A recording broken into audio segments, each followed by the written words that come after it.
ஓம் சுவாமியே சரணமையப்பா. மண்டல பூஜைக்காக நடை திறக்கப்பட்ட மறுநாள் முதலே ஐயப்ப பக்தர்கள் சாமி தரிசனம் செய்து வருகின்றனர். ஆன்லைன் மூலம் ஆயிரக்கணக்கானோர் முன்பதிவு செய்து தரிசனம் செய்து வரும் நிலையில் உடனடி முன்பதிவு மையங்களிலும் ஏராளமானோர் பதிவு செய்து சாமி தரிசனம் செய்து வருகின்றனர். இந்நிலையில் சபரிமலை ஐயப்பன் கோயிலில் மண்டல பூஜைக்காக நடை திறக்கப்பட்டு 38 நாட்களில் இதுவரை 25.69 லட்சம் பக்தர்கள் சாமி தரிசனம் செய்துள்ளனர். சனிக்கிழமைகள் மட்டும் 97,286 பேர் ஐயப்பனை வழிபட்டுள்ளனர்.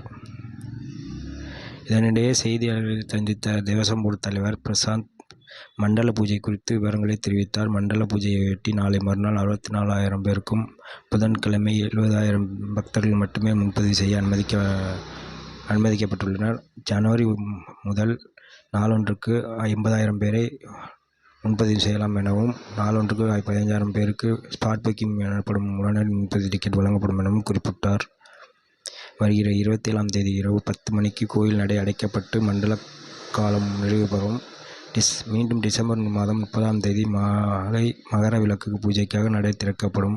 பின்னர் டிசம்பர் மாதம் 31ஆம் தேதி முதல் அடுத்த ஆண்டு ஜனவரி 15ஆம் தேதி வரை மகர விளக்கு பூஜைகள் நடைபெறும். அன்று மாலை 6 மணிக்கு மகர ஜோதி தரிசனம் செய்யப்படும். தொடர்ந்து ஜனவரி 19ஆம் தேதி வரை பூஜைகள் நடைபெறும். ஜனவரி 20ஆம் தேதி காலையில் பந்தளம் ராஜா குடும்ப பிரதிநிதி தரிசனத்திற்கு பின்னர் கோயில் நடை அடைக்கப்படும். அன்றுடன் நடப்பாண்டு மண்டல மகர விளக்கு சீசன் நிறைவு பெறும். ஓகே சாமிகள் எல்லாம் இது மாதிரி பிளான் பண்ணிட்டு போங்க. ஏன்னா கூட்டம் வர அதிகமாகிட்டுருக்கு. நீங்கள் இப்போ ஒரு திட்டமிட்டு போங்க. ஓம் சாமியே சரணம் ஐயப்பா.